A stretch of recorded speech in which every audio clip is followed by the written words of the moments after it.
The message appeared on every screen across Earth at the same time. Computers, phones, televisions, even the old radios picked up the signal. Nobody knew how they did it, but the aliens had reached every human device in seconds. Captain Jake Harper was on the bridge of his ship when it happened. He commanded the Valiant, one of Earth's biggest military vessels. The ship floated in space near Mars, doing a routine patrol. Everything was normal until the screens went bright white. Then words appeared. They were in English, but also in every other human language. Somehow the aliens knew all of them. The message was simple and terrifying. It said that Earth had been watched for many years. The aliens called themselves the Galactic Concordat. They were a group of 15 different alien races who controlled most of the galaxy. The message said that humans were too violent and too dangerous. The Concordat had decided that Earth could not be trusted to govern itself. They gave humanity 30 days to surrender completely. Earth would have to disband its military, give up all weapons, and accept alien rule. If humans refused, the Concordat would destroy Earth and all its colonies. Jake read the message 3 times. His hands shook slightly as he held the datapad. He had been in the military for 15 years. He had fought pirates in the outer colonies. He had seen combat and death. But this was different. This was not a fight between humans. This was something much bigger. Commander Lisa Chen stood next to him. She was his second in command and his closest friend on the ship. Lisa had grown up on Mars and joined the military young. She had worked her way up through skill and determination. Now she stared at the screen with anger in her eyes. "We cannot let this happen," she said quietly. "We cannot just give up everything we have built." Jake nodded but said nothing. What could they do against aliens who could reach every device on Earth at once? What chance did humans have against beings who claimed to control the galaxy? Down on Earth, President Ryan Carter called an emergency meeting. Leaders from every country gathered in Geneva, Switzerland. The room was filled with tension and fear. Everyone had seen the message. Everyone understood what it meant. The aliens had sent video along with their message. The video showed Concordat weapons destroying planets, not just attacking them but completely destroying them. Whole worlds turned to dust in seconds. The weapons were beyond anything humans had ever imagined. Dr. Sophie Grant was at the meeting. She was Earth's top expert on alien life. Though until today that had been mostly theoretical. She studied biology and worked on communication systems for years, hoping to one day meet intelligent aliens. Now that day had come, and it was nothing like she had imagined. "We should try to negotiate," Sophie said. "There must be a way to reason with them. We can show them that humans are not as violent as they think." Admiral Greg Morrison shook his head. He was the commander of all Earth's military forces. He was old and experienced, with gray hair and sharp eyes. He had spent his whole life preparing for threats to Earth, but even he had never prepared for this. "Look at their message," Morrison said. "They are not asking us to talk. They are giving us an order. Kneel or die. Those are our only choices according to them." President Carter listened to everyone speak. He was young for a president, only 42 years old. But he had been elected because people trusted him to make hard decisions. Now he faced the hardest decision in human history. The debate went on for hours. Some leaders argued for surrender. They said that survival was more important than pride. If the aliens had the power to destroy Earth, then resistance was suicide. Better to live under alien rule than to die fighting. Others disagreed strongly. They said that freedom was more important than survival. Humans had fought for their independence for thousands of years. Every nation in that room had its own history of fighting for freedom. How could they now simply give that up? Jake watched the news coverage from the Valiant. The whole world was talking about the ultimatum. Some people were scared. Some were angry. Many were both. Protests started in major cities. Some people demanded that the government surrender to save lives. Others demanded that Earth fight back no matter the cost. His crew was scared too. Jake could see it in their faces. They were military personnel, trained for combat. But they had signed up to protect Earth from human threats. Pirates, terrorists, rebels. Not aliens with the power to destroy planets. Lieutenant Ben Walker approached Jake on the bridge. Ben was the ship's engineer, responsible for keeping the Valiant running. He was young, only 25, but brilliant with technology. Ben held a datapad with something on the screen. "Captain, I have been analyzing the alien transmission," Ben said. "The way they sent their message, the frequency they used, everything. I found something interesting." "What is it?" Jake asked. Their technology is incredibly advanced, Ben explained. But it is also very standardized. Everything follows perfect patterns. Perfect efficiency. There are no redundancies, no backup systems. It is like they designed everything to work exactly one way. Jake frowned. And why is that important? Because our technology is not like that, Ben said with a small smile. Human systems are messy. We have backups for our backups. Nothing works quite the way it is supposed to, but it all works anyway. We build things expecting them to break. Jake understood what Ben was suggesting. Maybe human technology, primitive as it was, had advantages the aliens did not expect. Maybe there was hope after all. On Earth, President Carter finally made his decision. He would address the world in 12 hours. But first he called Admiral Morrison and Dr. Grant to a private meeting. The three of them sat in a secure room deep under the government building. If we fight, Carter said, what are our chances? Morrison did not sugarcoat it. Honestly, almost zero. They have better weapons, better ships, better everything. We would be crushed, and if we surrender? Carter asked Sophie. We would survive, she said slowly. But we would not be free. We would be subjects, not citizens.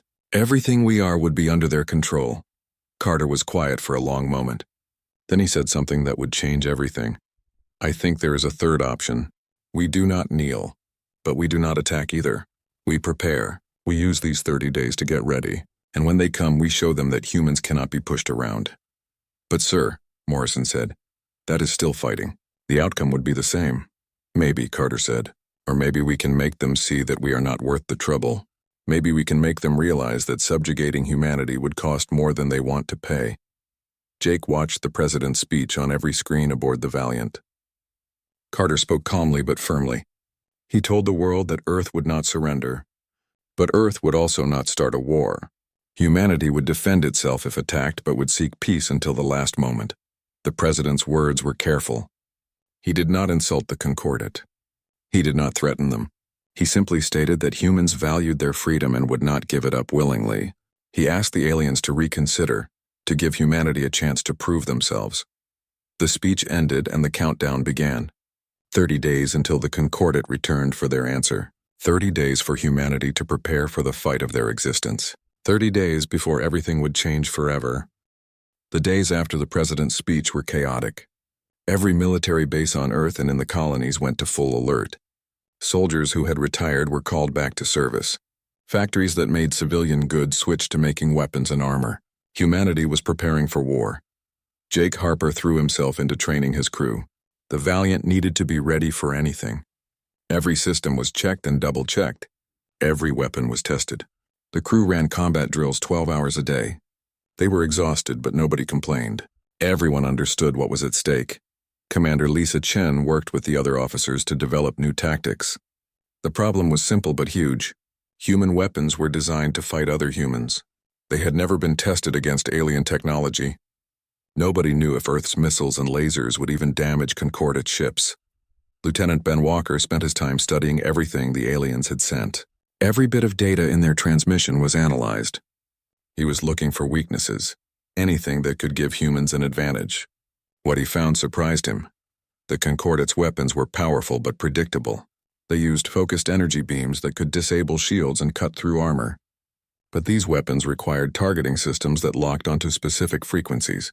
Ben realized that if human ships used irregular shielding, the alien weapons might have trouble targeting properly. He brought his findings to Jake and Lisa. They listened carefully as Ben explained his theory. It was not much, but it was something. If Ben was right, human ships might survive longer than expected in combat.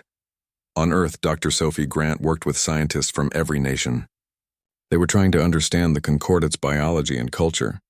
The aliens had not shared much information, but Sophie believed that understanding them was the key to finding a peaceful solution. She studied the patterns in their language and communication. The Concordat seemed to value order and efficiency above all else. Their message had been perfectly structured, mathematically balanced. Everything about them suggested a society that eliminated chaos and unpredictability. Sophie realized something important. Humans were chaotic by nature. Human history was full of unexpected events, random innovations, and illogical decisions that somehow worked out. This was what the Concordat saw as dangerous. They could not predict human behavior because humans often did not follow logical patterns. Maybe that is our advantage, she thought. Maybe being unpredictable is actually a strength. Admiral Morrison coordinated the military buildup. Earth had 53 capital ships like the Valiant. Hundreds of smaller vessels formed the defensive fleet. It looked impressive, but Morrison knew it was nothing compared to what the Concordat could deploy. He focused on defensive positions. The fleet would form a barrier around Earth and Mars, the two most important colonies. If the aliens came, they would have to go through the entire human fleet. Morrison knew they could not win, but maybe they could make the victory costly enough that the Concordat would reconsider. Scientists and engineers worked on new weapons. Dr. Kevin Lang, a physicist on Mars, had an interesting idea. The Concordat used energy weapons, which meant they probably had defenses designed for energy weapons. But humans still used physical missiles and kinetic projectiles. Kevin proposed building huge numbers of simple, cheap missiles. Not smart weapons with advanced guidance systems, but dumb missiles that flew straight and exploded on impact. The Concordat's sophisticated defenses might struggle with such primitive weapons simply because they were too simple to effectively target. The idea was approved immediately. Factories across Earth and the colonies began producing missiles by the thousands. They were basic, almost crude, but that was the point. Sometimes primitive technology worked better than advanced systems. Commander Amy Rodriguez was in charge of coordinating all the defensive tactics. She was brilliant at strategy and had studied every military conflict in human history.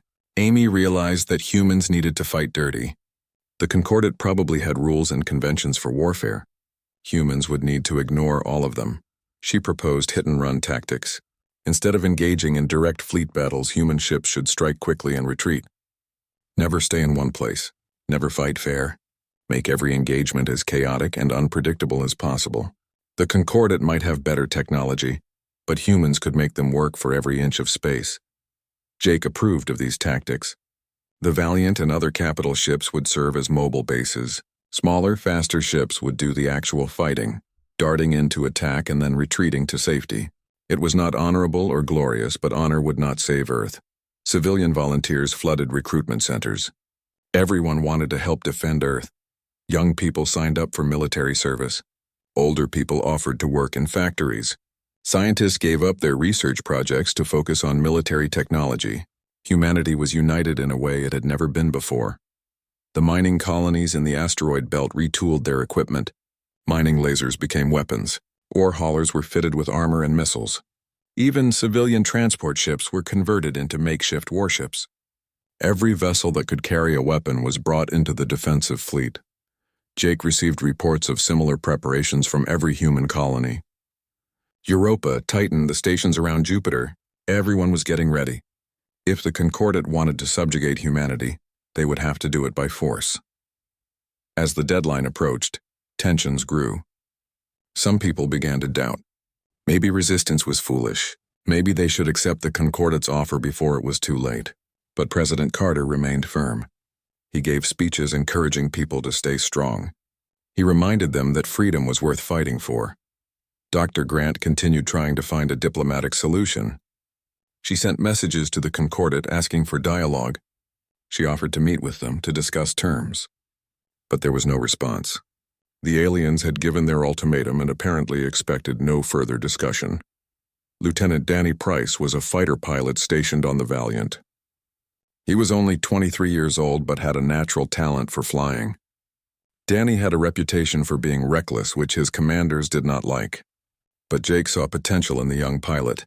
Danny and his squadron trained constantly. Fighter craft were small and fast, perfect for the hit-and-run tactics Commander Rodriguez proposed. Danny developed flying patterns that were deliberately chaotic. He flew in ways that made no sense, changing direction randomly, varying his speed unpredictably. It was hard to watch, but it was almost impossible to target. On day 25, Jake gathered his senior officers for a final strategy meeting. They reviewed everything one more time. The defensive positions, the tactics, the new weapons. Everyone knew their role. Everyone was as ready as they could be. Lisa spoke quietly to Jake after the meeting. "Do you think we have a chance?" she asked. Jake was honest with her. "I do not know. "But I know we have to try. If we surrender without fighting, We give up everything that makes us human. Our right to choose our own path, our independence, our pride. Lisa nodded. She understood. It was not about winning. It was about refusing to kneel. Even if they lost, they would lose standing up. The last few days passed quickly. Final preparations were completed. Messages were sent to loved ones. Soldiers made peace with the possibility that they might not survive. But nobody asked to be released from duty. Everyone stayed at their posts. On day 29, alarms sounded across the fleet. Sensors picked up massive energy signatures at the edge of the solar system. The Concordat had arrived, but they were a day early. They had not even waited for the deadline. Jake stood on the bridge of the Valiant and watched his screens. 200 alien ships appeared in space, each one larger and more advanced than anything humans had built. The Concordat fleet looked like floating cities, beautiful and terrifying at the same time. Admiral Morrison issued the order. All ships moved into defensive positions. Earth's fleet formed a wall between the aliens and the homeworld. 53 capital ships and hundreds of escorts against 200 Concordat vessels. It should have been hopeless. But Jake looked at his crew and saw determination in their eyes. They were scared, but they were ready. Humanity would not kneel. Not today. Not ever. The Concordat fleet moved slowly through space, approaching Earth's defensive line. They were in no hurry. Their formation was perfect, every ship in exact position. It was beautiful in a cold, mathematical way. This was a civilization that had eliminated chaos from war. On the bridge of the Valiant, Jake Harper watched the alien ships approach. His heart was pounding, but his hands were steady. Around him, his crew sat at their stations, waiting for orders. The tension was thick enough to cut with a knife. Admiral Morrison's voice came through the communication system. All ships hold position. Do not fire unless fired upon. We give them one last chance to talk. The aliens sent a final transmission. It was not from Executor Vellum, their commander. It was an automated message, cold and emotionless. The message repeated the ultimatum: surrender or be destroyed. Humanity had 10 minutes to respond. President Carter was on a secure channel with Admiral Morrison. Jake and other ship captains could listen in. There was a long silence as everyone waited for the president's decision. The weight of humanity's future rested on his next words. Send this message to the Concordat, Carter said finally. Earth refuses to surrender. We wish for peace, but we will not accept subjugation. If you attack us, we will defend ourselves. The choice is yours. The message was sent. 9 minutes passed in complete silence. Both fleets hung in space, waiting. Then the Concordat responded. Not with words, but with weapons. Beams of brilliant blue energy lanced across space from the alien ships. They covered the distance in seconds. The beams struck human vessels with perfect accuracy, targeting shield generators and weapon systems. The Concordat was not trying to destroy the fleet. They were trying to disable it, to make resistance impossible. 3 human ships were hit in the first volley. Their shields collapsed and systems went offline. But the ships were not destroyed. The aliens were showing restraint, probably believing that humans would surrender once they saw how outmatched they were. Admiral Morrison gave the order everyone had been waiting for. All ships return fire. Show them what humans are made of. The human fleet responded, but not with energy weapons. Thousands of missiles erupted from launch tubes across the fleet. Simple, primitive missiles with chemical propulsion and explosive warheads. They flew in chaotic patterns, each one following a slightly different path. The Concordat's point defense systems activated. Smaller energy weapons tried to shoot down the incoming missiles, but there were too many of them and they flew too unpredictably. The alien defense systems were designed for elegant, efficient warfare. They struggled with the chaotic swarm of human weapons. Missiles began hitting Concordat ships. Explosions blossomed across their hulls. The alien shields were powerful, designed to disperse energy beams, but they were less effective against solid matter traveling at high speed. Kinetic energy simply punched through. Jake watched his tactical display with fierce satisfaction. The first wave of missiles had damaged several alien ships. Not destroyed them, but damaged them. It was more than most people had hoped for. Fire again, he ordered. Do not let them recover. The Valiant launched another missile salvo. All across the human fleet, ships were doing the same. The space between the two fleets became filled with explosions and debris. The Concordat was firing back, their energy weapons cutting through human ships with terrible efficiency. But the humans were giving as good as they got. Commander Lisa Chen coordinated the Valiant's defensive maneuvers. The ship twisted and turned, moving in patterns that made no sense. This was the deliberate chaos that humans had practiced. The Concordate's targeting system struggled to lock onto ships that moved so unpredictably. Lieutenant Ben Walker monitored the ship's systems. The irregular shielding he had designed was working. The alien energy beams could not get a clean lock. They still hit, but not with their full power. The Valiant's armor absorbed damage that should have been catastrophic. Fighter craft streamed out of the capital ships. Lieutenant Danny Price led his squadron straight into the Concordate formation. This was insane by any military doctrine, but that was the point. The alien ships were huge, designed for long-range combat. They had few defenses against small, fast targets at close range. Danny flew like a madman. He spun and rolled, changing direction constantly. His squadron followed his lead, each pilot adding their own variations. They fired missiles at point-blank range, hitting the weak points where the alien ship's massive armor was thinner. The Concordate tried to adjust their tactics. They brought their fleet into a tighter formation, concentrating their firepower. This was sound military strategy. But Commander Amy Rodriguez had anticipated this move. Admiral Morrison gave the order she had been waiting for. Execute Rodriguez Plan Delta. All ships break formation and scatter. The human fleet exploded outward in every direction. Instead of maintaining a defensive line, the ships scattered like startled birds. This violated every rule of fleet warfare. It should have made them vulnerable, but it also made them impossible to target as a group. Individual human ships began hit-and-run attacks. They would dart in, fire missiles, and retreat before the Concordate could respond effectively. It was frustrating and chaotic. The aliens tried to pursue, but human ships were smaller and more maneuverable. They could turn and accelerate faster than the massive Concordate vessels. Executor Veln watched the battle from his flagship with growing frustration. This was not how warfare was supposed to work. The humans were not following any recognized tactical doctrine. They fought like animals with no coordination or strategy, and somehow it was working. The battle raged for 3 hours. Human ships were being destroyed, but they were taking Concordate vessels with them. The aliens had superior technology, but humans had desperation and unpredictability on their side. Jake saw a Concordate cruiser break formation, trying to chase down a group of human fighters. This was a mistake. The alien ship had separated from its fleet, leaving it exposed. Jake made a quick decision. All ships, concentrate fire on that cruiser, he ordered. Hit it with everything we have. 15 human vessels converged on the isolated alien ship. Thousands of missiles struck it from every direction. The Concordate cruiser's shields collapsed under the barrage. More missiles followed, tearing into its hull. The ship exploded in a brilliant fireball. The human fleet cheered. They had destroyed their first Concordate capital ship. It was one victory out of many defeats, but it proved something important. The aliens could be beaten. Executor Veln realized his mistake. He had underestimated the humans. Their technology was primitive, but their tactics were effective. He ordered his fleet to withdraw to a safe distance. They would regroup and adjust their strategy. As the Concordate pulled back, Admiral Morrison ordered the human fleet to do the same. They had won this engagement, but barely. The fleet had lost 30 ships.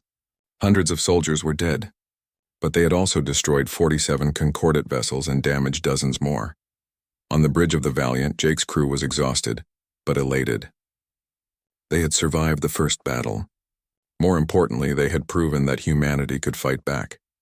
Lisa came to stand beside Jake. They watched the alien fleet regroup on their screens. The Concordate had not expected this. They had thought humans would be easy to defeat or intimidate. Now they knew better. This is not over, Lisa said quietly. They will come back with new tactics. Next time will be harder. Jake nodded. I know, but we proved something today. We proved that we will not kneel. Not to them. Not to anyone. Across the human fleet, damage control teams worked to repair ships. Medical teams treated the wounded. Everyone was exhausted, but there was also pride. They had faced an enemy with superior technology and held their ground. Dr. Sophie Grant watched the battle from Earth. She had hoped for a peaceful solution, but she understood now that the Concordate had never intended to negotiate. They had expected submission. When they did not get it, they had attacked. President Carter addressed humanity again. He spoke of the bravery shown by the fleet. He honored those who had died. And he made a promise. Earth would not surrender. They would fight for as long as it took. They would show the galaxy that humans could not be pushed around. In space, the two fleets watched each other across the void. The Concordat was regrouping, planning their next move. The humans were preparing for the next battle. Both sides now understood that this war would not be quick or easy. Jake looked out at the stars and thought about what came next. The Concordat had more ships, more resources, more everything. But humans had something the aliens did not understand. They had the refusal to give up. They had the determination to fight even when victory seemed impossible. The first battle was over. But the war had just begun. The initial battle had changed everything. Before, the Concordat believed humans would surrender once they saw superior alien power. Now they knew that humans would fight. This meant the war would continue and both sides prepared for a long conflict. Jake Harper and his crew spent 2 weeks repairing the Valiant. The ship had taken damage in the battle, though nothing critical. But every system needed to be checked and fixed. The crew worked around the clock, driven by the knowledge that the Concordat would attack again. Across the human fleet, similar repairs were underway. But more than that, humanity was adapting.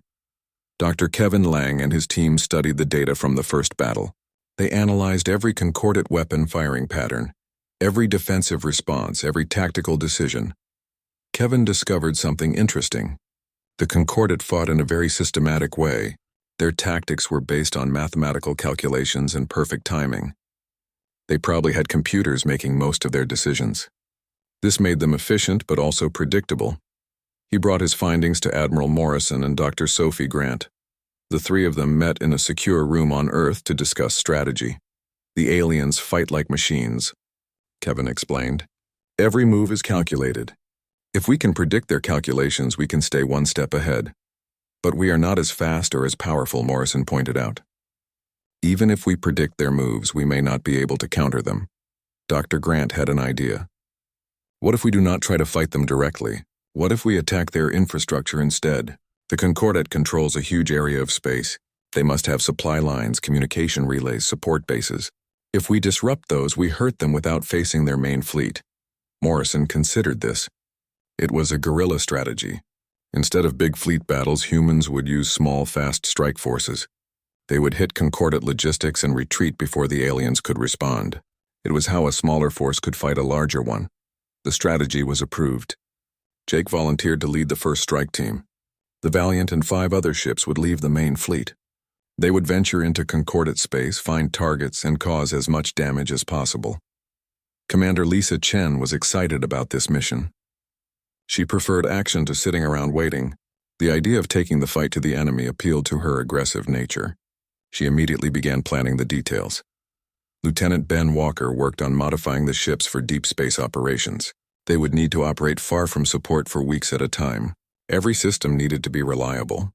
He installed additional fuel tanks, spare parts, and backup communication equipment. The strike force left Earth quietly 2 weeks after the first battle. They used stealth techniques to avoid Concordat sensors. It was not perfect stealth.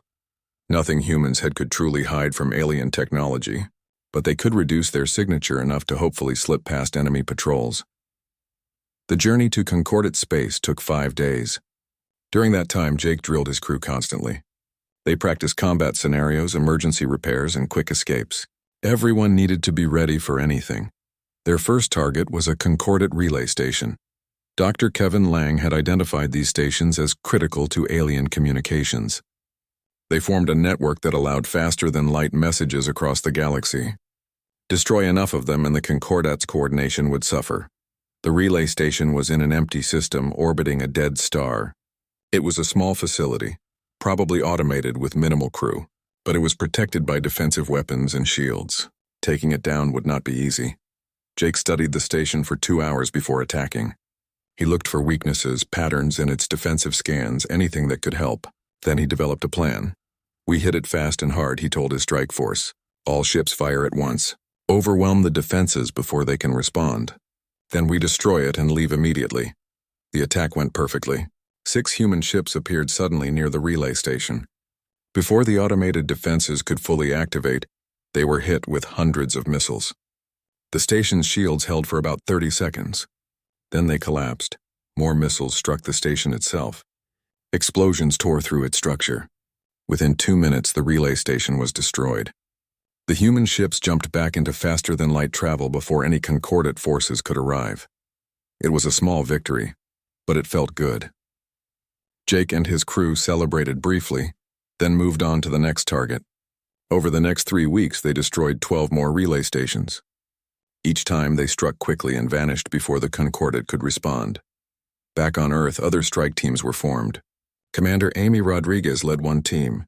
Captain Helen Brooks led another.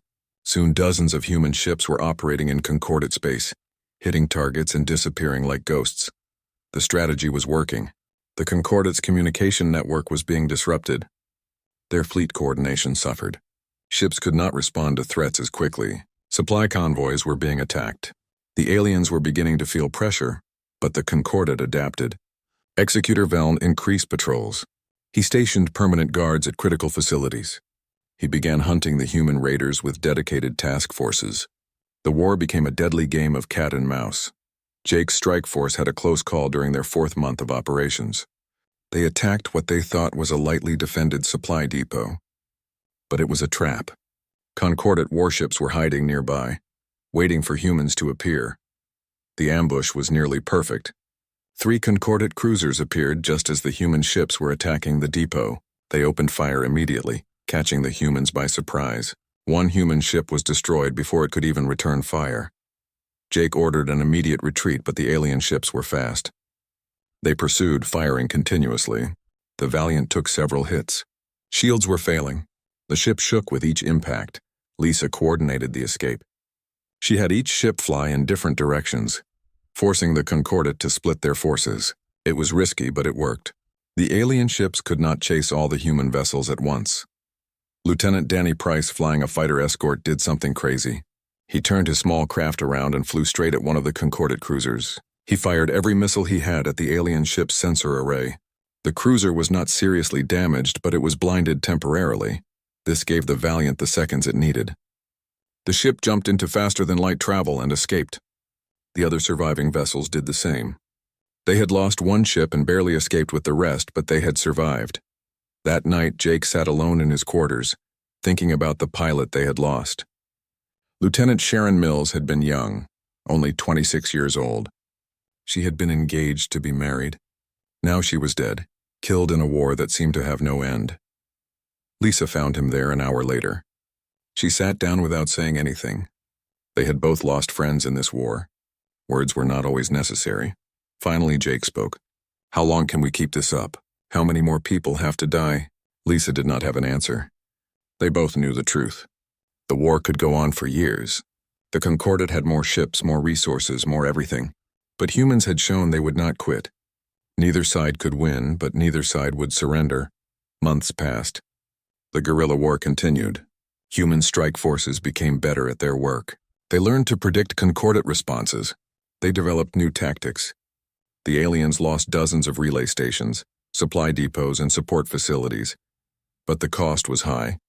Hundreds of human ships were destroyed. Thousands of soldiers died. The Earth Defense Fleet, once proud and strong, was reduced to a fraction of its original size. Victory was nowhere in sight. President Carter faced growing pressure to negotiate. Some people believed the war was unwinnable. They wanted to seek terms, to find some compromise with the concordate, but others believed that any compromise would be surrender. The debate tore at human society. Dr. Grant never stopped trying to find a diplomatic solution. She sent messages to the concordate regularly proposing talks. Most were ignored, but eventually she received a response. It was from Executor Veln himself. The message was short. The concordate was willing to discuss terms, but only if humanity acknowledged concordate authority. Dr. Grant was disappointed. The aliens were still demanding submission, just using softer words. Jake heard about the message during his 6th month of operations. His strike force was low on supplies and exhausted. They had been fighting constantly with barely any rest. He wondered how much longer they could continue. Then Lieutenant Ben Walker came to him with interesting news. Ben had been analyzing concordate fleet movements.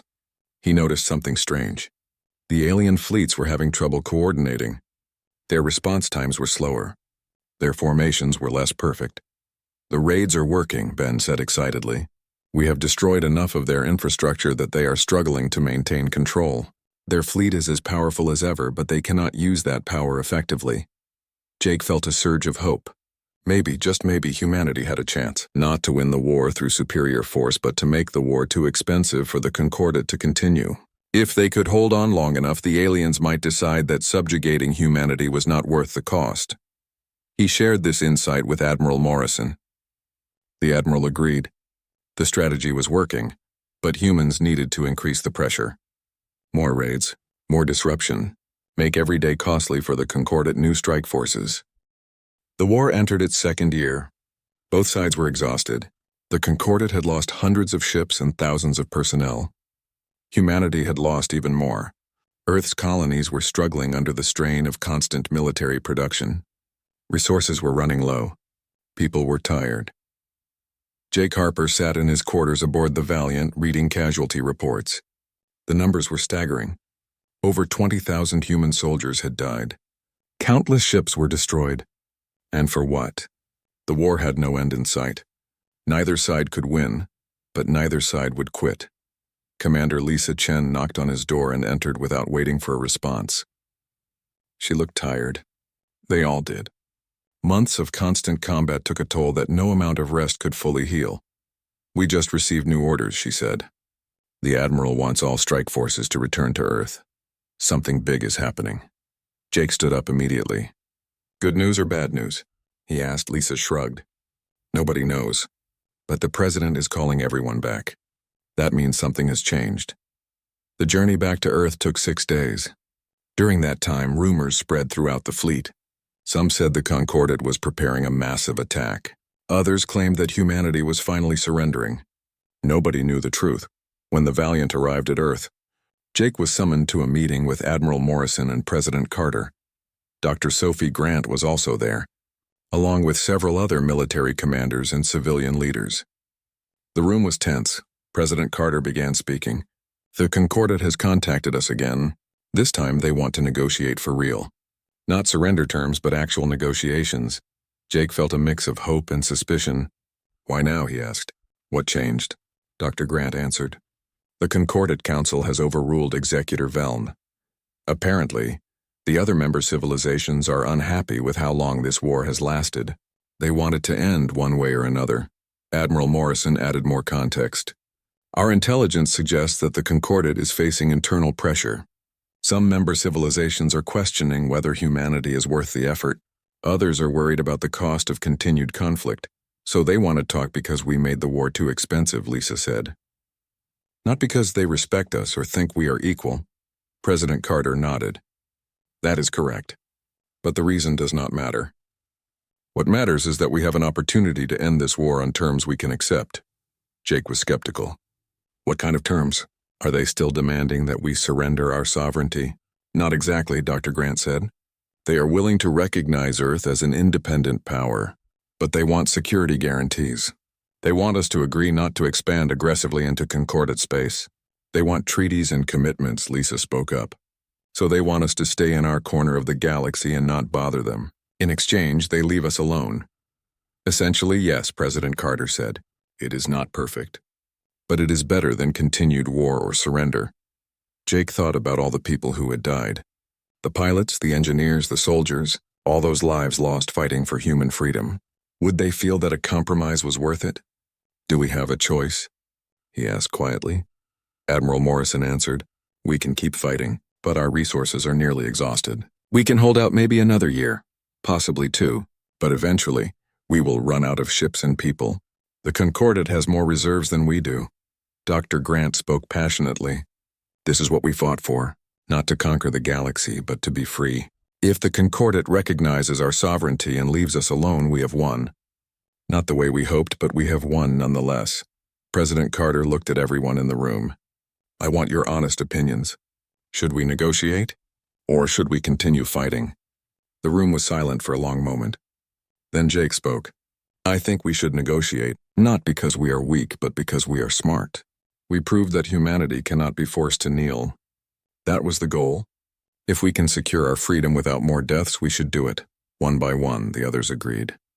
Even Admiral Morrison, who had been prepared to fight to the last ship, acknowledged that negotiation was the right choice. Humanity had made its point. Now it was time to secure the peace. The negotiations took place in neutral space, far from both Earth and Concordat territory. Dr. Grant led the human delegation. Admiral Morrison came as military advisor.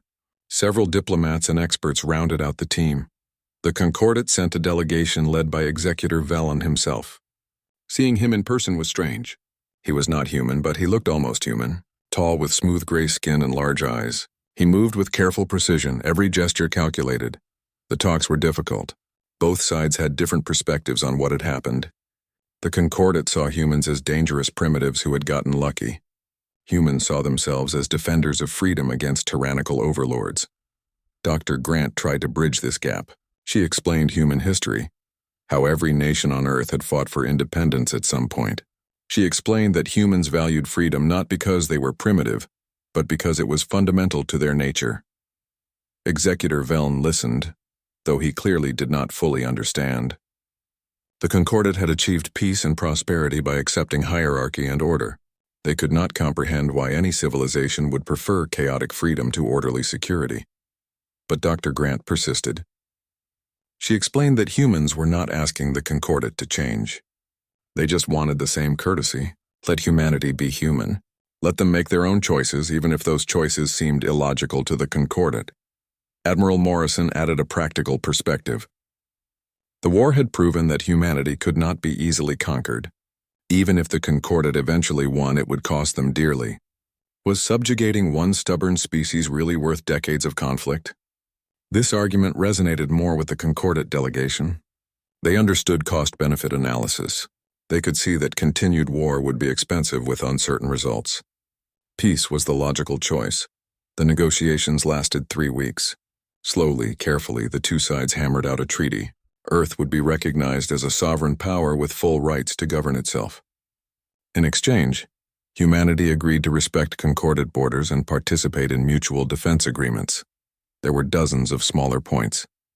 Trade agreements, communication protocols, procedures for resolving disputes. Everything was written down in careful detail. Both sides wanted to make sure there would be no misunderstandings in the future. Finally, the treaty was complete. President Carter came to the neutral station to sign it personally. The Concordat Council sent representatives to sign on their behalf. It was a solemn ceremony, marking the end of a war that had cost both sides dearly. Jake watched the ceremony on a screen from the Valiant. His crew gathered around him. They had fought for nearly 2 years. Now it was over. Not with a glorious victory, but with a negotiated peace. Was that enough? Lisa stood beside him. "What are you thinking?" she asked. Jake considered his words carefully. "I am thinking about all the people we lost. All the sacrifices. I wonder if this peace is what they died for." Lisa nodded. "I think it is. They died defending human freedom. This treaty secures that freedom. Maybe not perfectly, but it secures it. That is what they fought for." Jake realized she was right. Victory did not always mean defeating your enemy completely. Sometimes victory meant achieving your goal, and humanity's goal had always been freedom, not conquest. The Concordat fleet departed from human space. It was strange to watch them go. For 2 years they had been the enemy. Now they were leaving peacefully. Jake felt a complex mix of emotions. Relief, satisfaction, sadness for those who had not survived to see this day. Lieutenant Ben Walker came to the bridge with a smile. "Captain, I just received word. The Earth Defense Force is being reorganized. They are promoting you to Admiral. You will command a whole fleet, not just one ship." Jake was surprised. He had not expected a promotion, but he understood why. The war had created heroes, and humanity needed heroes in peacetime too. People who could inspire hope and confidence in the future. "What about you?" Jake asked Ben. "What are your plans?" Ben grinned. "I'm going back to engineering school. We learned so much during the war. I want to develop new technologies, better ships, improved systems. Not for war, but for exploration. Now that we have peace, we can focus on the future." Across the human fleet, similar conversations were happening. Soldiers were making plans for civilian life. Engineers were thinking about peacetime projects. Scientists were excited about possibilities for research. The war was over. and people could dream again. Lieutenant Danny Price, the reckless pilot, decided to join the exploration service. He wanted to map new systems, find new worlds. The galaxy was huge and humanity had barely scratched the surface. With peace secured, they could venture farther than ever before. Dr. Sophie Grant returned to Earth a hero. She had achieved what many thought impossible. She had negotiated peace with an alien civilization that had seemed implacable. She was offered positions leading multiple research institutes, but she chose to teach instead. She wanted to prepare the next generation for a galaxy where humans and aliens coexisted. President Carter addressed humanity one final time as a wartime leader. He spoke of sacrifice and courage. He honored those who had died. He thanked those who had served. And he looked forward to a future where humans could pursue their dreams without fear. The speech ended with words that would be remembered for generations. We were given a choice. 5 years after the treaty was signed, humanity had transformed. The Earth Defense Fleet had been rebuilt and expanded. New ships, more advanced than anything from the war, patrolled human space. Technology had advanced rapidly as humans learned. From concordant designs while maintaining their own unique approach, Admiral Jake Harper commanded the fleet from Earth orbit. His hair had more gray now and lines marked his face. But his eyes were still sharp, still vigilant. The war had taught him that peace required constant protection. The Valiant had been retired after the war, preserved as a museum ship. It orbited Earth as a reminder of what humanity had endured and overcome. School children visited it to learn about the war. Veterans came to remember fallen comrades. Commander Lisa Chen, now a captain herself, commanded a new exploration vessel called the Pioneer. She led missions into unknown space, mapping new systems and searching for signs of other civilizations. The work was less exciting than combat, but she found it fulfilling in different ways. The relationship between humanity and the Concordat remained complex. They were not friends, but they were no longer enemies. Trade agreements had been established. Cultural exchanges happened regularly. Slowly, carefully, the two civilizations were learning to understand each other. Dr. Sophie Grant led these diplomatic efforts. She had become Earth's ambassador to the Concordat. She lived half the year on an alien world called Zentara Prime, working to build bridges between species. It was frustrating work. The cultural differences were vast, but progress was being made. Some Concordat members remained suspicious of humanity. They saw humans as chaotic and dangerous. But others were curious. They studied human culture, trying to understand what made this species so stubborn and creative. Executor Velln had retired after the war. He had not failed exactly, but the Concordat Council felt he had mishandled the situation with Earth. He was replaced by a new executor named Theron, who took a more pragmatic approach to dealing with humans. Theron visited Earth once, a historic moment. It was the first time a Concordat leader had come to humanity's homeworld. Jake was part of the reception committee. Standing face to face with the alien leader was surreal. "Your people are remarkable," Theron said through a translation device. "We underestimated you." "That was our mistake." Jake responded carefully. "We underestimated you too. We thought you were tyrants who wanted to crush us. But I think you genuinely believed you were helping us. We just had different ideas about what help means." Theron seemed to consider this. "Perhaps that is the key to peace. Not that we agree, but that we respect each other's right to disagree." Jake nodded. "That is all we ever wanted. The right to make our own choices, even if you think they are wrong." The visit went well. Theron toured Earth, meeting with leaders and citizens. He saw human cities, human art, human diversity. He began to understand what made humanity special. They were not just another species, they were something unique in the galaxy. Meanwhile, human exploration teams were making amazing discoveries. Captain Lisa Chen's crew found ruins of an ancient civilization in a distant system. The ruins were millions of years old, predating both humans and the Concordat. They hinted at a much older galactic history. Lieutenant Ben Walker, now Dr. Ben Walker, led the research team studying the ruins. He discovered that the ancient civilization had been incredibly advanced, They had technology that surpassed even the Concordat.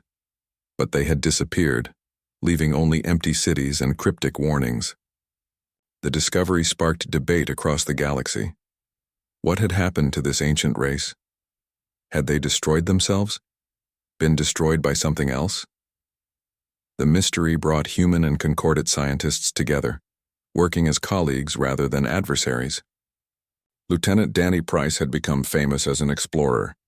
His fighter squadron, now explorers, had mapped dozens of new systems. He had discovered 3 habitable worlds suitable for colonization. Humanity was expanding carefully into the galaxy, always mindful of the treaty boundaries.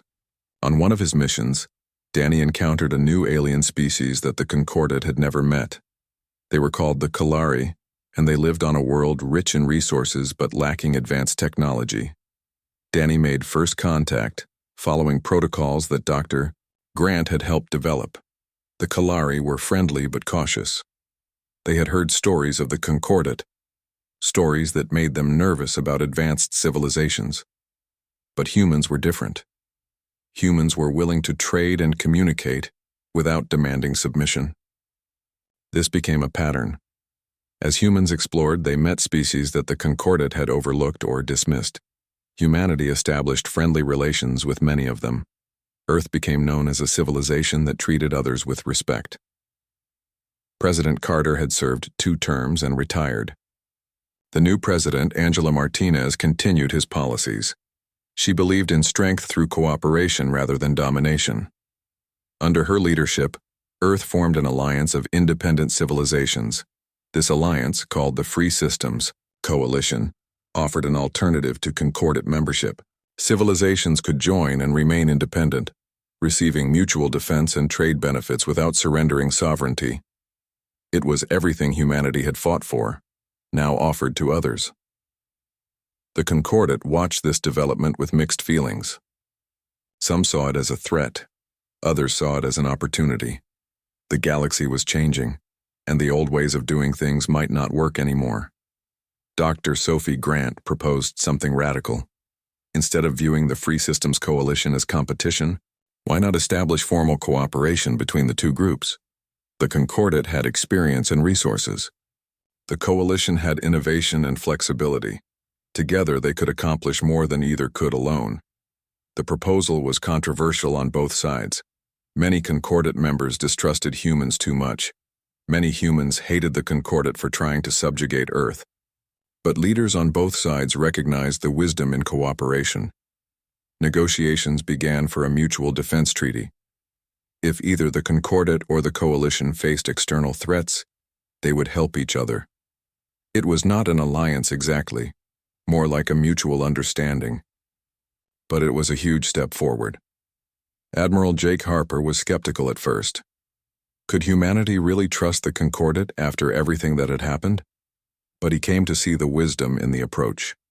The galaxy was huge and full of unknowns. Having friends, even unlikely ones, was better than making enemies. The turning point came when a new threat emerged. A hostile civilization from beyond known space began attacking settlements. They called themselves the Devourers, and they were interested in only one thing: conquest and resources. The Devourers attacked a Concordat colony first. The colony was nearly destroyed before reinforcements arrived. Then they attacked a human mining operation. The miners fought back with typical human stubbornness, but they were overmatched. For the first time since the war, human and Concordat forces fought side by side. Admiral Jake Harper led a fleet to defend the Concordat colony. Executor Theron sent ships to help the human miners. Both civilizations put aside their differences to face a common enemy. The battles were fierce. The Devourers had powerful weapons and showed no mercy. But the combined forces of humanity and the Concordat proved stronger. Human tactics confused the Devourers. Concordat firepower destroyed them. Together, they pushed the invaders back. Captain Lisa Chen fought in several of these battles. She found herself coordinating with Concordat captains, sharing tactics and strategies. It was strange working with aliens who had once been enemies. But it felt right. They were all defenders of civilization now. Dr. Ben Walker made a breakthrough studying captured Devourer technology. He discovered that the invaders were refugees from a dying galaxy. They had traveled across intergalactic space seeking new worlds. They attacked because they were desperate, not because they were evil. This discovery changed everything. Dr. Grant proposed negotiating with the Devourers. If they were refugees, maybe they could be reasoned with. Maybe there was a solution that did not require endless war. The negotiations were difficult. The Devourers had attacked first and killed many. Forgiveness did not come easily, but Dr. Grant persisted. She explained that there was room in the galaxy for everyone. The Devourers could have territory of their own if they stopped attacking. Eventually, a treaty was signed. The Devourers were given several uninhabited systems where they could rebuild their civilization. In exchange, they agreed to peace and joined the Mutual Defense Network. Another species had been integrated into the growing galactic community. Years passed. The galaxy continued to change. Humanity's influence grew as more species joined the Free Systems Coalition. The Concordat remained powerful, but learned to share influence. The Devourers became productive members of galactic society. Admiral Jake Harper retired after 30 years of service. He settled on Mars with his family. He had grandchildren now, children who would never know the fear of alien invasion. They would grow up in a galaxy where humanity was respected and accepted. On his last day in uniform, Jake visited the Valiant one more time. He walked through the old ship's corridors, remembering the fear of the first battle, the excitement of victory, the grief of losing friends. It all felt both distant and immediate. Commander Lisa Chen, promoted to Admiral herself, came to see him off. They stood on the bridge where,